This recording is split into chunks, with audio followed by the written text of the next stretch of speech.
मैं एक professional athlete के रूप में ये $1 करोड़ वाली जॉब करने जा रहा हूँ और मैं आपको बता दूँ कि कितना फर्क होता है एक एस्ट्रोनॉट बनकर हर साल $2 लाख कमाने में। ये पागलपन है। डायनासोर की हड्डियाँ ढूंढकर हर साल $1 लाख कमाने में। Oh my God. और भी कई जॉब्स के बीच और मैं शुरुआत करूंगा सबसे कम इनकम वाली जॉब से, गोल्ड पैनिंग, जिसके जरिए हम एक साल में $1 कमाएंगे। लेकिन हम करोड़पति बनेंगे शायद तुम्हारे सपनों में। बेसिकली गोल्ड पैनर्स इस मैकेनिज्म में मिट्टी डालते हैं, फिर इसमें पानी डालकर थोड़ा हिलाने के बाद सारा सोना फिल्टर होकर नीचे जमा हो जाता है। लेकिन ये इतना भी आसान नहीं है, क्योंकि 5 घंटों की मेहनत के बाद मैं बिल्कुल भी अमीर नहीं बन पाया। ओह बॉयज, मुझे सोना मिला। यो! इसकी क्या कीमत होगी? करीब 2 सेंट्स। यही तो मैं कह रहा था। इसे 1 साल तक करने के बाद भी आप $1 ही कमाएंगे। लेकिन लकीली हम ऐसी नौकरियां करने जा रहे हैं जिसमें हम 1 साल में $10 मिलियन तक कमा पाएंगे। चलिए देखते हैं ऐसी नौकरी करना कैसा लगता है जिसमें हर साल $1 लाख मिलता हो। म्यूजियम के लिए डायनासोर की हड्डियां ढूंढना। और हाँ, ये नकली हैं क्योंकि ये सभी मर चुके हैं। तो ये उन गड्ढों में से एक है। क्या ये सच में डायनासोर की हड्डियां हैं? बिल्कुल, मैं यहाँ 17 सच में? सालों से हूँ। ये अब तक की सबसे बड़ी हड्डी है जिस पर मैंने काम किया है। ये रही आपकी थाई बोन यहाँ पर, जो करीब 4 फीट लंबी है। तुलना के लिए ये रहा वो डायनासोर और ये रहे 6 काल जो एक के ऊपर एक खड़े हैं। और मेरी लंबाई 6 फुट 5 है। ये मेरी जैक हैमर्स है, बड़े काम के। तुम कर सकते उसे हो। बिल्कुल पता नहीं वो क्या कर रहा है। उसे कोई है, आइडिया जिमी। नहीं है। आपको ये सुनकर अजीब लगेगा, लेकिन हम इस काम में बहुत बुरे हैं। Whoops! संभल कर। 5 घंटे की मेहनत के बाद भी हमारी प्रोग्रेस ना के बराबर थी, लेकिन हमारे इस धीमी गति के बावजूद एक्सपर्ट की मदद से हम आगे बढ़ रहे थे। मैंने अपने पूरे करियर में इससे बड़ी हड्डी पर कभी काम नहीं किया। और आपने मुझे और काल को इसे छूने दिया? हाँ, बिल्कुल। हमने गड़बड़ कर दी तो? जोश, इसका वजन कितना होगा? करीब करीब 90 से 110 किलो? हाँ। नोलन की मॉम इससे 10 गुना ज्यादा भारी ऐसा है। कुछ नहीं है। अब क्योंकि ये हड्डी इतनी प्राचीन है, हमें इसे उठाने से पहले पीओपी से ढकना होगा, वरना इसके 2 टुकड़े भी हो सकते हैं। उम्मीद है उठाते वक्त ये टूटे नहीं। 1 2 3 come on! बढ़िया, दम लगा के हमेशा। बहुत अच्छे। आज पहली बार इंसानों ने इस हड्डी को उठाया है, वो भी कुछ यूट्यूबर्स ने। यकीन नहीं होता। टेबल के ऊपर रखो। तैयार? 1 2 बहुत अच्छे। हाथ संभाल कर काल। और मानो या ना मानो, ये डायनासोर की हड्डी वाकई में एक म्यूजियम में रखी गई। लेकिन क्योंकि म्यूजियम्स बोरिंग होते हैं, आइए नासा में एस्ट्रोनॉट ट्रेनिंग की $2 लाख वाली नौकरी करते हैं। और मेरा पहला मिशन था उनके ऑफिशियल लूनर रोवर को चलाना सीखना। एक दिन ये रोवर चांद पर होगी, है ना? हाँ, हम चांद पर घूमने के लिए इसी का इस्तेमाल करेंगे। ये लोग मुझे ये चलाने क्यों दे रहे हैं? दरवाजे खोल दो। इसे कैसे चलाते हैं? इस डंडे को आगे धकेलो। अभी? हाँ, धकेलो आराम से। जिमी, हमें मारना मत। मुझे डर लग रहा है। आते रहो। ओह, ये तो कमाल अब का उसे घुमाओ। है। दाईं ओर? कहीं भी घुमाओ, मुझे फर्क नहीं पड़ता। ओह माय गॉड, यहाँ गाड़ियाँ हैं। क्या इस सड़क पर चला सकते हैं? यहाँ तो चला ही सकते हैं। ओह, बहुत मजा आ रहा है। तुम टेढ़ा क्यों चला रहे हो? मुझे नहीं पता इसे सीधा कैसे किया जाता है। हालांकि मैं इसे ऐसे चला रहा था जैसे मैंने पी रखी हो। मैं सबको नासा के लूनर ट्रेनिंग यार्ड तक पहुंचा पाया, जहां इसकी असली परीक्षा होगी। ओह, हम ऑफ रोड जा रहे हैं। ओह, ये रास्ता ऊबड़ खाबड़ है। तुम मुझे इसे ढलान के नीचे उतारने दे रहे हो? क्या इस मशीन के अंदर सीट बेल्ट है? यहाँ पर एक सीट बेल्ट है जिसका हम इस्तेमाल नहीं करते। इनके पास सीट बेल्ट है लेकिन ये लोग पहनते नहीं है। क्या अजीब है। वो, ये ढलान तो बहुत ज्यादा है। क्या हम सच में नीचे जा रहे हैं? क्या अब मैं सीट बेल्ट पहन सकता हूँ? Oh my God! हम टेढ़े होकर ढलान उतर रहे हैं। नहीं नहीं नहीं नहीं नहीं, जिमी। हाथ उठाओ ताकि उन्हें पता चले कि मैं चला रहा हूँ। वाह, ठीक है। इन्होंने तो सच में। मैं उठकर पीछे चला नहीं जाता नहीं नहीं, बैठ जा। नहीं, ऐसे चलाना ठीक रहेगा? मुझे पकड़ो कार्ल, पकड़ो मुझे। लेनिन, तुम चांद पर सर्वाइव नहीं कर पाओगे। हाँ, शायद मैं कर पाऊंगा। और उसके बाद नासा ने मुझे अपनी विशाल स्पेस फैसिलिटी दिखाई। यकीन नहीं होता, ये पृथ्वी का दूसरा सबसे बड़ा पूल है। ऐसा लग रहा था मानो वो हम पर फ्लेक्स कर रहे हो, खासकर जब उन्होंने अपना स्पेस सूट दिखाया। स्पेस सूट को पहनने के बाद ही तुम एक एस्ट्रोनॉट बन जाते हो। लेकिन इसमें भी एक दिक्कत थी। स्पेस वॉक करने के लिए क्या आपको डायपर पहनना पड़ता है? तुम इस सूट में 12 घंटे तक रहते हो। वाओ, इसे पकड़ो। तो ये सचमुच एक एडल्ट डायपर है। तो जरा संभल कर। हाँ। ये स्पेस आर्टिफैक्ट है। ये कई बार मिशंस में इस्तेमाल हुआ है। यानी असली एस्ट्रोनॉट्स ने इसे पहना है? हाँ। और उन्होंने इसमें सुसु भी किया था। क्या आपने इसमें सुसु किया है? मैंने नहीं, इसमें नहीं। ठीक है।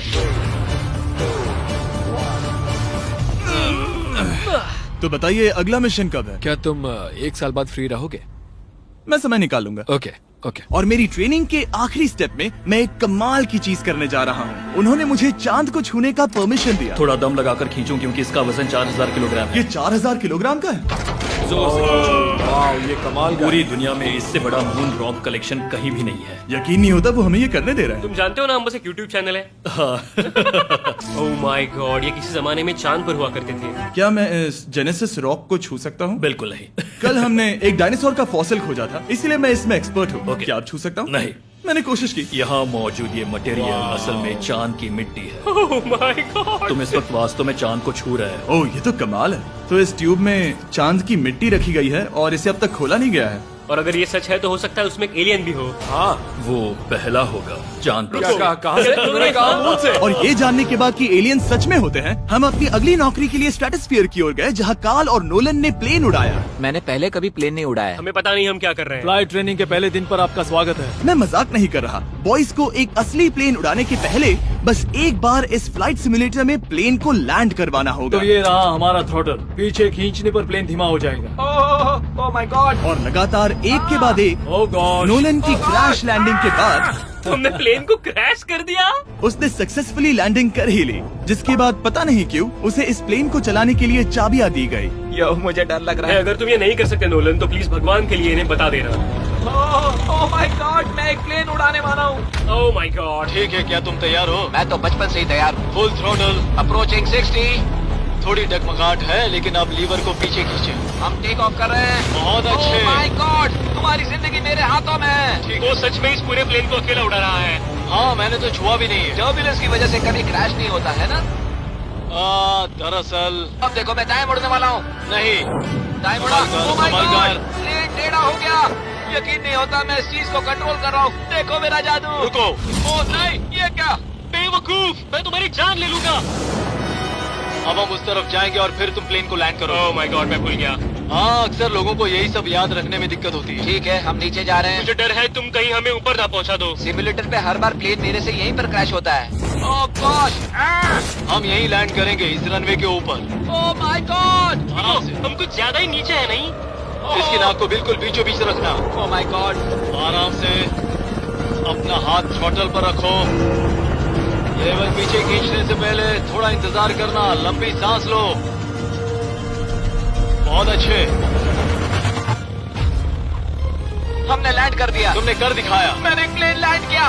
Oh my God. इससे काम मैं नहीं कर पाऊंगा, लेकिन हम जिंदा हैं। तुमने मुझे नहीं मारा। मैं हैरान हो गया जब मुझे पता चला कि आप हर साल 10 लाख डॉलर कमा सकते हैं हैंड मॉडलिंग में, लेकिन सिर्फ तभी जब आप दुनिया के सबसे महंगे हैंड मॉडल्स में से एक हो। ये लोगों को अपने हाथों की तस्वीरें लेने की परमिशन देकर एक डॉक्टर की सैलरी से 5 गुना ज्यादा कमा लेती है। और इनका रेज्यूमे कमाल का है। इन्होंने लगभग हर जाने माने ब्रांड के लिए हैंड मॉडलिंग की है। इन्होंने अपने हाथों के लिए 10-10 लाख डॉलर का इंश्योरेंस भी कराया है। मैं ये आपको काम करते हुए बहुत देखना मजेदार चाहता हूँ। जॉब सबसे है। पहले इन्होंने हमारे हाथों की जाँच मुझे की। पता नहीं था कि आज वो दिन होगा जब मुझे नई इनसिक्योरिटीज मिलेंगी। ओके, तो सबसे पहले तुम्हें अपने नाखून साफ करने होंगे। Of course. सही कहा। मतलब मेरे तो बेकार ही हैं। ये लो। देखो काल की तुलना में यहाँ कितने ज्यादा बाल क्या हैं। मैं इससे पैसे बना सकता हूँ? कार के हाथों का टेक्सचर तुम दोनों से थोड़ा ज्यादा अच्छा है।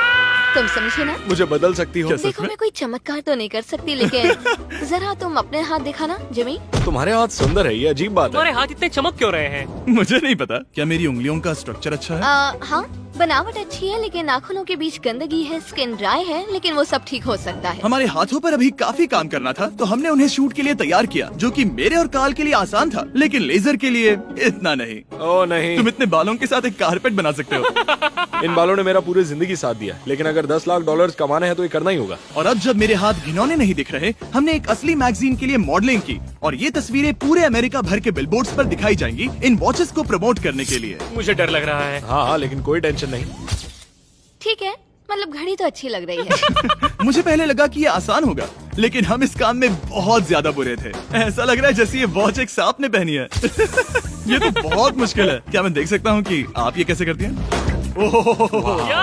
यकीन नहीं होता। प्रोडक्ट भी अच्छा लग रहा है क्योंकि आपका हाथ नहीं हिल रहा, लेकिन हैंड मॉडल बनने का मतलब सिर्फ अच्छी वॉचेस पहनना नहीं होता। कभी कभी आपको अजीब चीजें पकड़नी पड़ती हैं। तुम डर क्यों रहे हो? क्योंकि मैंने देखा कि उस आदमी के हाथ में एक सांप है। वाह। आराम से काल, आराम से। अपने दूसरे हाथ को यहाँ लो और इसका सर पकड़ो। हाँ हाँ, बिल्कुल बिल्कुल। मैं इन सब के बीच एक और चीज रखना चाहूंगा, इमॉर्टल्स ऑफ एवियम, इस वीडियो के स्पॉन्सर। इसे यहाँ पकड़ो। ठीक है, परफेक्ट। अब ये मॉडल कर रहा है एक वॉच, एक सांप और ये गेम। यो, जरा देखो तो कितना कूल है। इमॉर्टल्स ऑफ एवियम एक फर्स्ट पर्सन मैजिक शूटर है, जहाँ आपके प्लेयर का नाम जैक है, जो एक बैटल मेज है जो दुनिया को बचा रहा है। क्या वो मुझे बचाएगा? मैं चाहता हूँ कि तुम इस गेम के Xbox वर्जन को मॉडल करो एक स्कॉर्पियन के साथ। ऐसा मत करो ब्रो। तुम्हें इसके डंक को इस तरह से पकड़ना होगा। क्या ऐसा पकड़ना बिच्छू के लिए सेफ है? हाँ, बहुत अच्छे, शाबाश। जल्दी जल्दी बोलो जल्दी करो। उन्हें गेम के बारे में बताओ। ठीक है, आप 25 अलग अलग तरह के मैजिक स्पेल्स और 80 अलग अलग टैलेंट्स अनलॉक करके उन्हें अपने प्ले स्टाइल के हिसाब से कस्टमाइज कर सकते हैं। कार्ल, तुम्हें लगता है इमॉर्टल्स ऑफ एवियम को ये फोटो पसंद आएगी? मैं उम्मीद करता हूँ आपको ये पसंद आएगा। कार्ल, इन डरावने जानवरों को पकड़े रखो, बाद में हम NFL प्लेयर्स बनने जाएंगे। जिन लोगों ने इमॉर्टल्स ऑफ एवियम बनाया उन्होंने कुछ अवार्ड विनिंग कैंपेन्स भी बनाए हैं, जैसे हेलो, कॉल ऑफ ड्यूटी और डेड स्पेस। हमें वो कैंपेन्स पसंद है। ओह, ये हिल रहा है। सबसे कूल बात ये है कि उस गेम में मैं एक बॉस के रूप में हूँ और मुझे हराने पर आपको बाकी बॉसेस के मुकाबले सबसे ज्यादा गोल्ड मिलेगा। घबराओ मत, मैं हूँ तुम्हारे साथ। इमॉर्टल्स ऑफ एवियम का फ्री ट्रायल Xbox और PS5 दोनों पर अवेलेबल है और Steam पर उसका फ्री डेमो भी मिलेगा। फोटो ले लो जल्दी। वो मेरे हाथ के नीचे है। हम इस काम में इतने बुरे थे कि हमने इसे प्रोफेशनल हैंड मॉडल को सौंपा ताकि हमारे स्पॉन्सर्स गुस्सा ना हो। इमॉर्टल्स ऑफ एवियम खेलने के लिए डिस्क्रिप्शन में दिए हुए लिंक पर क्लिक करें। मैं इस काम से रिटायर हो रहा हूँ और हालांकि हमारे फोटोज अच्छे नहीं थे, उन्हें देश भर के बिलबोर्ड्स पर दिखाया गया और अब वक्त आ गया है वो काम करने का जिसे करके हम एक साल में $1 करोड़ कमा सकते हैं। सही समझे, मैं NFL की एक प्रोफेशनल टीम ज्वाइन करने वाला हूँ। ये सच में मेरा एक सपना था। और अगर आपको ये फेक लग रहा है तो ये मैं हूँ जो $10 मिलियन के लिए बकेनियर्स के साथ एक असली कॉन्ट्रैक्ट साइन कर रहा हूँ। इसमें लिखा है कि हम शायद पैसे नहीं देंगे, लेकिन कम से कम अमाउंट तो सही है। नहीं, बस अमाउंट पर फोकस करो। अब ये ऑफिशियल है। कांग्रेचुलेशन। तो अगले 48 घंटों के लिए मैं एक ऑफिशियल प्लेयर हाँ, तुम एक ऑफिशियल प्लेयर हो। वादा करता हूँ आप निराश नहीं होंगे। मैं वादा करता हूँ आप निराश होंगे। इस कॉन्ट्रैक्ट के चलते मैं 60,000 फैंस के सामने अपनी टीम के साथ मैदान में उतरूंगा। पहला पड़ाव है वेट ट्रेनिंग। ये ज्यादा ही हल्का है, इसे थोड़ा बढ़ाना होगा। कर सकते हैं। मुझे नहीं लगता कि वो मुझे सकते 1 करोड़ देने वाले हैं। मेहनत करते रहो। या तुम मेरे पीछे ना पड़ोगे या फिर एक लूजर। ये लोग एक NFL प्लेयर के ऊपर बहुत ज्यादा बिल्कुल चिल्लाते सही हैं। कहा। इसे वहाँ सेट करो जहाँ तुम्हारी टीम का सबसे ताकतवर प्लेयर सेट करता है। पता नहीं मैं एक भी कर पाऊंगा या नहीं। वो ऐसे 12 reps करता है, हाँ। नामुमकिन। वो कोई आम इंसान नहीं है। मैं उससे पंगा नहीं लेना चाहूंगा। तुम कर सकते हो। NFL इतना मुश्किल क्यों है? ये वर्कआउट बाकी प्लेयर्स की तुलना में कैसा था? बहुत बुरा। उम्मीद है चक्कर आना बंद हो जाए। घबराओ, आदत पड़ जाएगी। ओके। उसके बाद मैं अपनी ट्रेनिंग के लिए टैंपा बे के बकेनियर्स ट्रेनिंग फैसिलिटी में पहुंचा, जहाँ मैं मिला अपने कोच हेलो से। मिस्टर बीस्ट, हाय, मैं क्या हूँ हाल है? कोच, कैसे हो तुम? बढ़िया। और बाकी टीममेट से। तुमसे मिलकर अच्छा लगा। मैं हूँ शेख, मेरे बच्चे और मैं दोनों तुम्हारे सच में? वीडियोस देखते हैं। तुम्हारे कैंडी पास, द काल कमीज। ओह, सच में?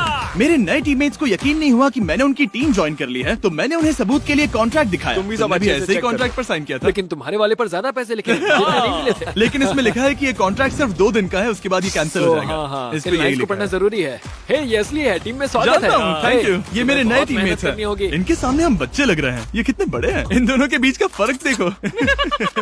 सच कहूँ तो मैंने पहले कभी फुटबॉल नहीं खेला, तो उन्होंने मुझे अपना किकर बनाया, जिसमें ओह, मैं बहुत बुरा था। मिस्टर बीस्ट, हमें तुम्हारी जरूरत है। तुम्हें कल के लिए तैयार होना होगा। हाँ, तुमने सही कहा। मैं क्वार्टरबैक बनता हूँ और क्योंकि मैं पहले कभी क्वार्टरबैक भी नहीं बना था और हाइक, मैंने अपनी पूरी ताकत लगाकर बॉल को फेंका।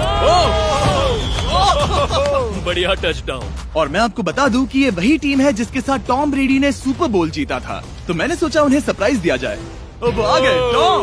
ओह, मुझे बॉल लगने वाली थी। टीबी, कैसे हो मेरे दोस्त? कैसे हो टीबी? कैसे हो दोस्त? कैसे हो तुम सब लोग? यहाँ मेरा एक दोस्त है जो आपके सिर्फ हाय कहने पर खुशी से मर नहीं सकता जिमी, है। ऐसा मत करो। तुम मेरे साथ लेनिन, ऐसा चलो नहीं इन्हें कर हाय सकते। कहो। Landon, I love you. Oh, नहीं। ओके। और उसके बाद हमारी प्रैक्टिस उछल कूद में बदल गई। कैच करो। Too small. या अब तुम काम पर लौट ठीक है जाओ। दोस्तों, फिर मिलेंगे। लोगों को अभी भी मेरे 2 दिन के कॉन्ट्रैक्ट को लेकर कुछ सवाल थे, तो बक्स ने मेरे लिए एक प्रेस कॉन्फ्रेंस बुलाई। कल बहुत ही बड़ा दिन है, तो कोई बेतुके सवाल मत पूछना, ओके? क्या ये एक पब्लिसिटी स्टंट है? आप यहाँ पर क्यों हैं? सिर्फ बेस्ट वीडियो बनाने के लिए। हाँ, ये एक पब्लिसिटी स्टंट है। मैं सच में एक NFL प्लेयर नहीं हूँ। जिमी, इस नए टीम का हिस्सा बनकर कैसा लग रहा है? बहुत अच्छा। सच कहूँ तो मुझे पता नहीं था कि ये लोग मुझे इतना पसंद करेंगे। कल तुम कितने टाइम तक खेल पाओगे? 0। और बार बार दोहराने के बाद कि ये सिर्फ एक पब्लिसिटी स्टंट है, मैं अपनी हाइट नापने गया। 6'4.5". 6'4.5"? कार्ल, तुम 6'5" हो। मैं 6'5" हूँ। हाँ। ये मुझे इसलिए नाप रहे थे ताकि मेरा कस्टम गियर और यूनिफॉर्म बिल्कुल सही फिट हो। ये सच में बहुत ही अच्छा लग रहा है। सही कहा। और यूनिफॉर्म बनवाने के बाद ऑफिशियल गेम डे आ ही गया। मुझे अब भी नहीं पता कि वो मुझे ऐसा क्यों करने दे रहे हैं। बट हे, थैंक्स बक्स। तुम हैरान हो कि उन्होंने मुझे टीम में ले लिया? ये मेरा साइन किया गया पहला फुटबॉल है। जिमी अभी किसी भी वक्त बाहर आता ही होगा। तुम 100 पॉइंट से लीड करोगे तो शायद मुझे खेलने मिलेगा। मुझ पर एहसान करो और स्कोर बोर्ड तोड़ दो। जैसा तुम कहो। ये उसका पहला गेम है और शायद उसका आखिरी भी। आपकी हड्डियां टूट जाएंगी। ये सब कैसे हो गया? ये तो सपने जैसा है। ये कितना कमाल है। और क्योंकि ये मेरी जिंदगी का सबसे पहला और आखिरी एनएफएल गेम है, टीम ने मुझे एंट्री पर सबसे आगे रहने दिया।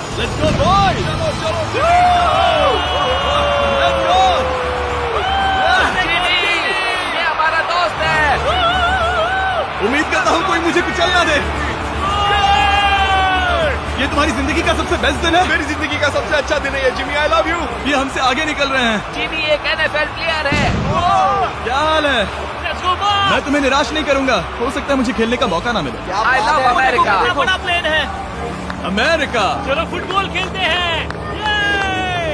मुझे एक ऑफिशियल एनएफएल प्लेयर बनाने के लिए मैं बकेनियर्स का शुक्रगुजार हूँ। और अच्छा हुआ कि उन्होंने मुझे खेलने नहीं दिया, क्योंकि अगर वो मुझे टैकल करते तो मेरा मरना तो तय था। मुझे लगा सब खत्म हो गया है, लेकिन फिर फैल्कन्स ने ये ट्वीट किया, मिस्टर बीस्ट के नेक्स्ट चैलेंज के लिए गोल मारो और गेम जीतो। तो बदला लेने के लिए मैंने उनका स्टेडियम उड़ा दिया।